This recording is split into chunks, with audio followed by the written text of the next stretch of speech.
Nandi kids cartoon.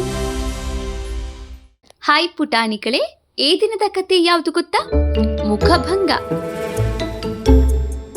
ಒಂದು ಹಳ್ಳಿಯಲ್ಲಿ ಹೆಚ್ಚು ಕಡಿಮೆ ಎಲ್ಲ ಬಡ ಕುಟುಂಬಗಳೇ ಇದ್ವು. ಒಂದು ಮಾತ್ರ ಶ್ರೀಮಂತ ಕುಟುಂಬ ಇತ್ತು.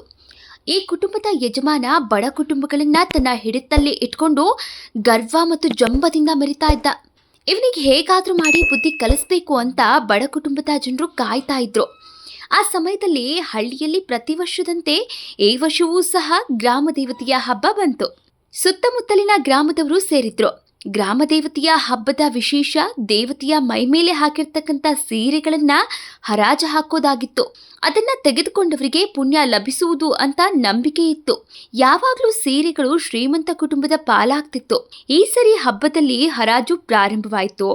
ಹರಾಜು ಕೂಗಿದ ವ್ಯಕ್ತಿ ಸೀರೆಗಳನ್ನ ತೋರಿಸುತ್ತಾ 1,000 ಅಂತ ಹೇಳ್ತಾನೆ.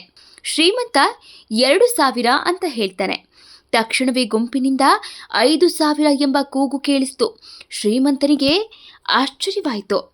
ತನ್ನ ಹಳ್ಳಿಯ ಬಡ ಕುಟುಂಬದ ವ್ಯಕ್ತಿಯೊಬ್ಬ ಕೂಗಿದ್ದು. ಶ್ರೀಮಂತ ಏನನ್ನು ತೋರಿಸಿಕೊಳ್ಳದೆ ಮತ್ತೆ 10,000 ಅಂತ ಹೇಳ್ತಾನೆ. ಶ್ರೀಮಂತನ ಕೂಗಿಗೆ ಪ್ರತಿಯಾಗಿ ಬಡ ಕುಟುಂಬದ ವ್ಯಕ್ತಿ ನನ್ನ ಇಡೀ ಆಸ್ತಿ ಅಂತ ಹೇಳ್ತಾನೆ. ಇದನ್ನ ಕೇಳಿದ ಶ್ರೀಮಂತನಿಗೆ ಆತನ ಸರಿ ಸಮಾನವಾಗಿ ಕೂಗಲು ಧೈರ್ಯ ಬರಲಿಲ್ಲ. ಏನು ಮಾತು ಕೂಡ ಹೊರಡಲಿಲ್ಲ. ಶ್ರೀಮಂತನಿಗೆ ಮುಖಭಂಗವಾಗಿ ಮೆಲ್ಲನೆ ಅಲ್ಲಿಂದ ಹೊರಟನು.